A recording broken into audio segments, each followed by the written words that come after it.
जैसा कि हम लोग जानते हैं कि इस दुनिया में हर तरह के इंसान रहते हैं। कुछ अच्छे भी होते हैं तो कुछ बुरे भी होते हैं। ऐसा माना जाता है कि इंसान के अंदर भगवान और शैतान दोनों मौजूद होते हैं।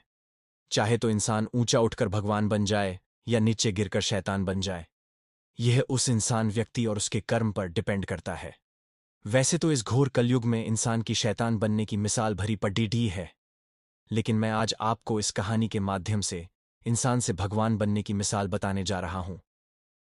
नमस्कार दोस्तों, आज की कहानी उत्तर प्रदेश के महाराजगंज जिले के आरटीओ अधिकारी सुमित कुमार की है। सुमित कुमार का एक ऐसा मानवीय चेहरा सामने आया है जिसे देखकर उसमें लोग भगवान का रूप देख सकते हैं। जी हां, हाल ही में आरटीओ कार्यालय में कुछ ऐसा ही हुआ जिसे जिसने भी सुना उसके आंखों से आंसू निकल पड़े। और आरटीओ अधिकारी सुमित कुमार की सराहना करते नहीं थक रहे हैं। महाराजगंज जिले के एक छोटे से गांव में एक 24 साल का लड़का विजय कुमार रहता है। उसके पिता का नाम राजकुमार है, जो कि महाराजगंज में ऑटो चालते हैं। कुछ दिन पहले ही आरटीओ ने उनका 29,300 रुपये का चालान काट दिया था, लेकिन राजकुमार के पास इतने पैसे नहीं थे कि वह इस चालान की रकम को चूका पाते। ऐसे स्थिति में वह अपने बेटे विजय को फोन किया और सारी घटना अपने बेटे को बताया। बेटे ने जब सुना कि उसका ऑटो का चालान कट गया है, वह भी 29,300 रुपये का विजय कुमार दुखी हो गया, क्योंकि उसी ऑटो की कमाई से उसका और उसके परिवार का पेट चलता था। विजय ने यह बात अपने मां को बताया।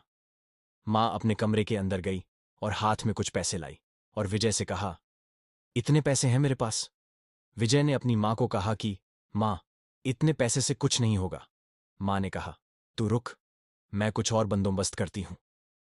उसने अपने गले का मंगलसूत्र उतारा और कहा कि जाओ बेटा, इसे सुनार के पास बेच देना और ऑटो को छुड़वा लेना।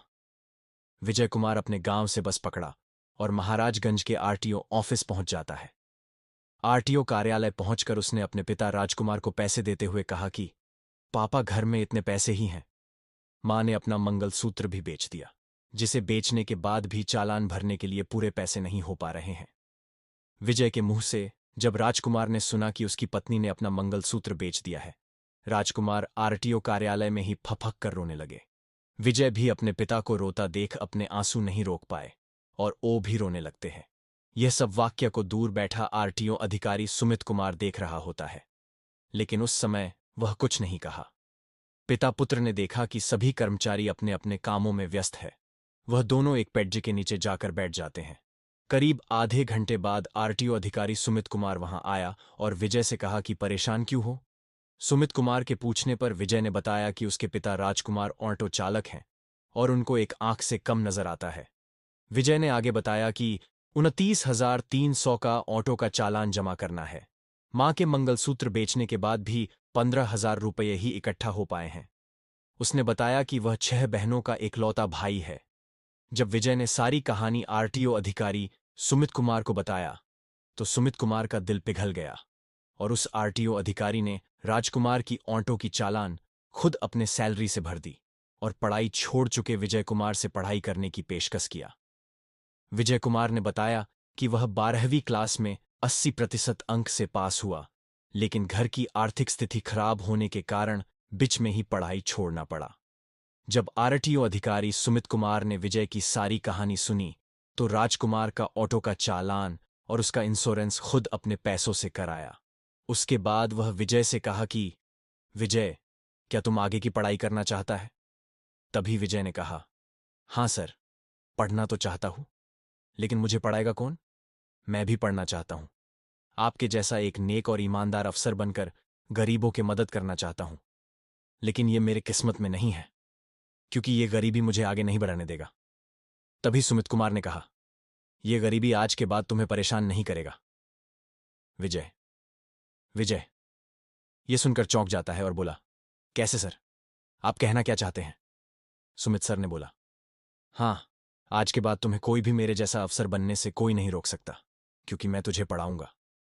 इतना सुनते ही विजय अपने पिता राजकुमार की ओर देखने लगते हैं। पिता पुत्र दोनों की आंखों में आंसू हैं और दया की दृष्टि से दोनों अपने हाथ जोधे उस आरटीओ अधिकारी सुमित कुमार की तरफ देख रहे हैं। विजय तो पहले से पढ़ाई में होशियार था और 12वीं में अच्छे अंकों से पास हुआ था। सुमित कुमार ने राजकुमार से कहा कि वह अपने घर जाए और विजय के सामानों को यहां लेकर आए। आज के बाद विजय यही रहेगा। सुमित कुमार ने आरटीओ कार्यालय के पास ही विजय को एक किराए का कमरा दिला दिया, जिसमें पिता पुत्र दोनों रहते थे। सुमित कुमार ने विजय को ग्रेजुएशन करने के लिए एक अच्छे से कॉलेज में दाखिला करा दिया। विजय के पिता सुबह अपना ऑटो लेकर निकल जाते और विजय अपने और अपने पिता के लिए खाना बनाकर और खाना खाकर कॉलेज चले जाते। राजकुमार जो होता है वह 10 बजे रूम में आते और नहाना धोना कर खाना खाते और फिर से अपने ड्यूटी में चले जाते। विजय के पिता राजकुमार इस 6 बजे से 10 बजे के बीच 300 रुपये की कमाई कर लेते, क्योंकि विजय के आने के बाद राजकुमार का आधा काम उसका बेटा विजय कर देता था। ऐसे में राजकुमार के पास जो समय बचता था उसमें वह अच्छी खासी कमाई कर लेता था। ऐसे तैसे 3 साल गुजर गए और विजय का ग्रेजुएशन भी कंप्लीट हो चुका था। एक दिन विजय ने अपने पिता से कहा कि वह दिल्ली जाकर कोचिंग करना चाहता है। विजय के पिता ने उसे जाने से मना कर दिया, क्योंकि राजकुमार ने इन 3 सालों में जो पैसे कमाए थे उसे अपने बेटियों के शादी के लिए बचा कर रखा था, क्योंकि उसकी 6 बेटियों में 2 बेटियां शादी योग्य हो गई थीं। पिता के नहीं कहे जाने पर विजय को बहुत दुख हुआ। वह गुमसुम रहने लगा, क्योंकि इस बार फिर से गरीबी ने विजय के सपनों को साकार होने से रोक रहा था। विजय के पिता ने देखा कि उसका बेटा गुमसुम सा रहने लगा है। राजकुमार जो होता है वह आरटीओ कार्यालय जाता है। वहां जाने के बाद वह उस ऑफिसर को खोजने लगता है जिसने उसकी और उसके बेटे के पढ़ाई में मदद किया था। मतलब सुमित कुमार को राजकुमार अन्य कर्मचारियों से पूछा कि यहां जो बैठते थे एक साहब वह कहाँ है। कर्मचारियों ने कहा सुमित सर को पूछ रहे हैं क्या? राजकुमार बोला हाँ। कर्मचारी ने कहा कि उसका ट्रांसफर हो गया है। राजकुमार को यह सुनकर जैसे धक्का सा लग गया, क्योंकि कि यही आदमी ऐसे समय में राजकुमार की मदद कर सकता था। वह टूटे मन से वापस आ जाता है।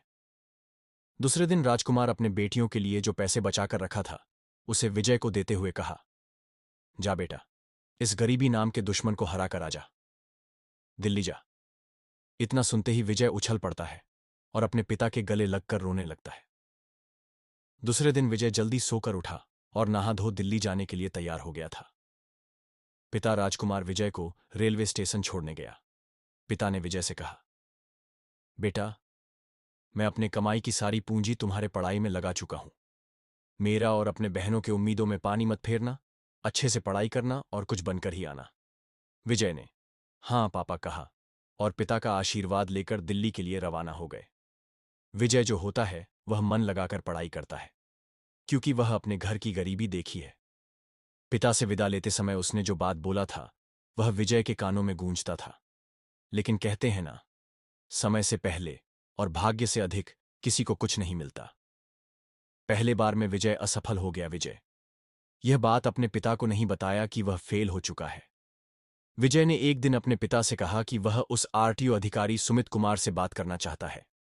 उसी के बताए मार्ग में चलकर आज मैं दिल्ली जैसे शहर में कोचिंग कर रहा हूं, इसलिए उसे सुमित कुमार का मोबाइल नंबर की जरूरत है।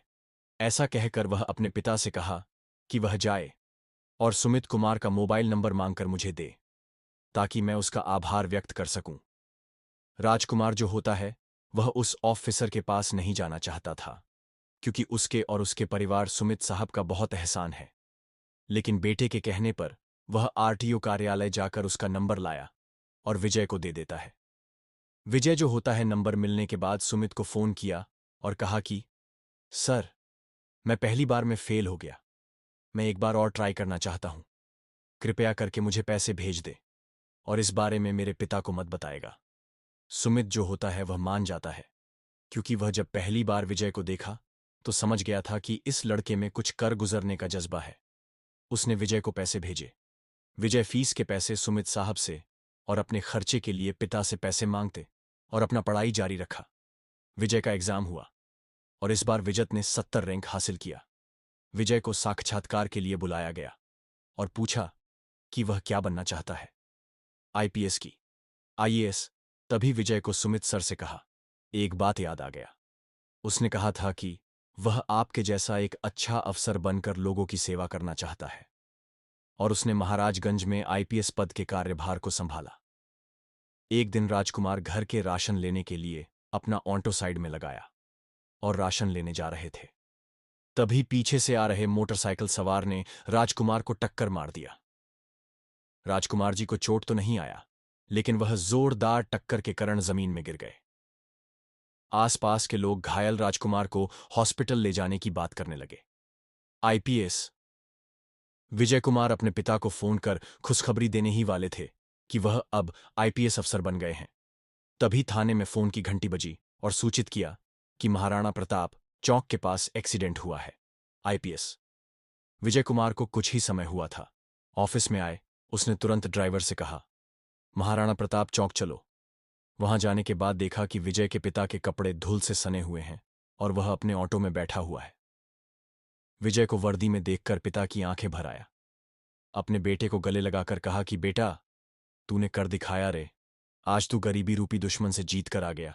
विजय बोला, हाँ पापा, पर ये आपके कपड़े में धूल मिट्टी क्या है?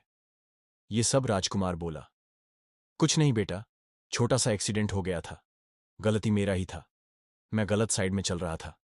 विजय कुमार जो होता है वह उस बाइक वाले के पास गया और कहा, भाई स्पीड कम चलाया करो, कहकर उसे छोड़ देता है। राजकुमार ने अपने जेब से मोबाइल निकाला और आरटीओ अधिकारी सुमित कुमार से कहा कि सर, मैं आपसे मिलना चाहता हूं, कहाँ आना है, अपना पता दीजिए। सुमित कुमार ने कहा, क्यों, क्या हुआ, क्यों मिलना चाहते हो? राजकुमार ने कहा, कुछ नहीं सर, आपसे मिलना है। सुमित कुमार अपना पता बताया। बाप बेटे दोनों सुमित कुमार के पास मिलने गए। सुमित कुमार विजय को वर्दी में देखकर सलामी देने लगा। विजय के हाथ जोड़कर सुमित साहब के पैरों में गिर गया और कहा कि आप नहीं होते तो मैं आज कहां होता। यह कहकर विजय के आंसू नहीं थमते हैं। आईपीएस विजय कुमार।